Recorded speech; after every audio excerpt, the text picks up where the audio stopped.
Praise the Lord. জয় যিশু সকলকে। আজকের রবিবার, আর আজকের দিনে আমরা ঈশ্বরের বাক্যকে নিয়ে আলোচনা করব। কেননা এই রবিবার দিন প্রত্যেকটা বিশ্বাসী সন্তানগণ চার্চে যায় এবং প্রভুর মহিমা, প্রভুর প্রশংসা করে। আর আমরাও করি, আপনিও করেন। তো সেই জন্য প্রভুকে কৃতজ্ঞ চিত্তে ধন্যবাদ জানাই যে তিনি আমাদের প্রত্যেককে এই সুন্দর সুবর্ণ সুযোগ করে দিয়েছেন। এবং এটা মাসের প্রথম রবিবার। আমরা জানি বিভিন্ন মণ্ডলীতে মাসের প্রথম রবিবার দিন প্রভুর ভোজের আয়োজন তারা করে, এবং আরো কিছু কিছু চার্চ রয়েছে যারা প্রতি রবিবার দিন করে। কিন্তু বিশেষ করে যারা ঈশ্বরের বাক্যের মধ্যে থেকে চলে, তারা মাসের প্রথম রবিবার প্রভুর ভোজকে গ্রহণ করে। তো আজকে আমরা বিশ্বাসীগণ যখন চার্চে যাবেন, আপনি প্রভুর ভোজ অতি অবশ্যই গ্রহণ করবেন। কিন্তু প্রভুর ভোজের বিষয় আজকে আমরা কিছু শিখব। অতি অবশ্যই আপনি জানেন, কিন্তু আজকে আরেকটি বার আমরা একটু ভালো করে অধ্যয়ন করব যে ঈশ্বরের বাক্য আপনাকে আমাকে কি বলতে চাইছে। তো আমরা জানি যে সাধু পৌল প্রথম করিন্থীয় 11 অধ্যায় 23 থেকে 28 পদে কি বলেছে আমরা প্রত্যেকে জানি। তো আজকে আরেকটি বার শুনবো, আর এর মধ্যে থেকে 4টে বিষয় নিয়ে আজকে আমরা আলোচনা করব। বাইবেল বলছে যে, কারণ আমি প্রভু হইতে এই শিক্ষা পাইয়াছি এবং তোমাদেরকে সমর্পণ করিতেছি যে প্রভু যীশু যে রাত্রিতে সমর্পিত হন, সেই রাত্রিতে তিনি রুটি লইলেন এবং ধন্যবাদ পূর্বক ভাঙিলেন ও কহিলেন, ইহা আমার শরীর, ইহা তোমাদের জন্য, আমার স্মরণার্থে ইহা করিও। সেই প্রকারে তিনি ভোজনের পর পানপাত্র লইয়া কহিলেন, এই পানপাত্র আমার রক্তে নতুন নিয়ম, তোমরা যতবার পান করিবে আমার স্মরণার্থে করিও। কারণ যতবার তোমরা এই রুটি ভোজন করো এবং এই পানপাত্রে পান করো, ততবার প্রভুর মৃত্যুকে প্রচার করিয়া থাকো, যে পর্যন্ত তিনি না আইসেন। অতএব যে কেউ অযোগ্য রূপে প্রভুর রুটি ভোজন কিংবা পান পাত্রে পান করিবে, সে প্রভুর শরীরের ও রক্তের দায়ী হইবে। এবং 28 পদ বলছে, কিন্তু মনুষ্য আপনার পরীক্ষা করুক এবং এই প্রকারে সেই রুটি ভোজন ও সেই পান পাত্রে পান করুক। হালেলুয়া।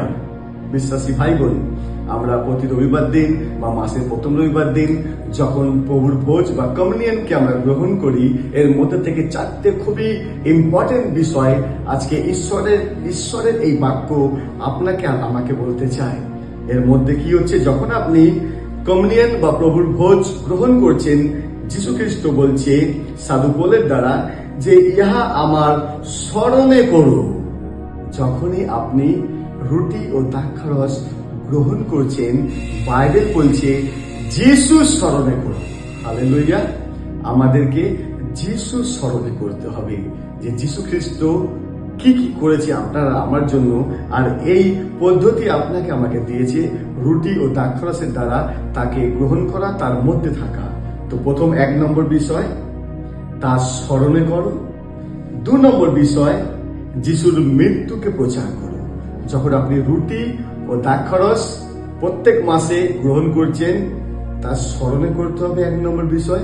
2 নম্বর বিষয়, তার মৃত্যুকে প্রচার করতে হবে। বিশ্বাসী ভাই বোন, আপনি তো গ্রহণ করছেন বা আজকে গ্রহণ করবেন, তার মৃত্যুকে কি প্রচার করছেন? না নিয়ম অনুযায়ী প্রতি রবিবার বা মাসের প্রথম রবিবার গিয়ে রুটি ও দ্রাক্ষারস গ্রহণ করে বাড়িতে চলে আসবেন।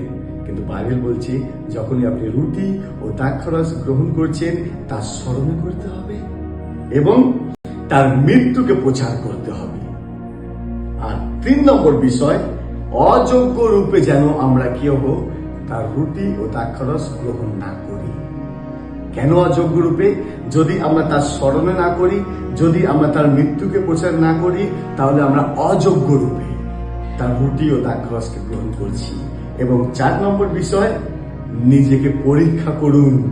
যখন রুটি ও দ্রাক্ষারস আপনি গ্রহণ করছেন, আপনি নিজেকে পরীক্ষা করুন যে তার স্মরণে করছেন, তার মৃত্যুকে প্রচার করছেন, আর অযোগ্য রূপে কি রয়েছেন, এবং নিজেকে পরীক্ষা করছেন কি। তো বিশ্বাসী ভাই বোন, আজ যখন আপনি বাক্য শুনছেন, আমি বিশ্বাস করি পবিত্র আত্মা আপনার মধ্যে কথা বলবে যে শুধু নিয়ম অনুযায়ী নিয়ে নিলে হবে না, তার বাক্যর উপরে ডিপেন্ড করে চলতে হবে। যখনই আপনি গ্রহণ করবেন, স্মরণ করবেন যে আপনার জন্য কি দুঃখ কি কষ্ট তিনি সহ্য করেছেন, এবং তার মৃত্যুকে যখন স্মরণ করবেন তখন বাইবেল বলছে তার মৃত্যুকে প্রচার করো যে পর্যন্ত তিনি এই পৃথিবীতে দ্বিতীয় আগমন না করছেন, এবং যেন আপনি অযোগ্য না হন, এবং নিজেকে পরীক্ষা করুন।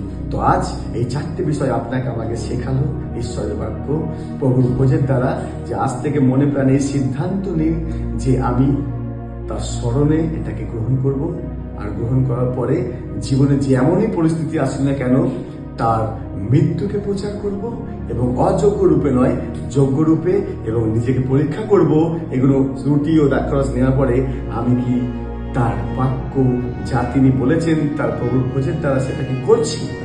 আর যখন স্মরণ করবেন, প্রার্থনা করবেন, এইভাবে এগিয়ে যাবেন যেন আগামী দিন আপনার দ্বারা আরো মানুষ প্রভুকে গ্রহণ করতে পারে। প্রেজ দ্য লর্ড, জয় যিশু, সকলে ভালো থাকবেন।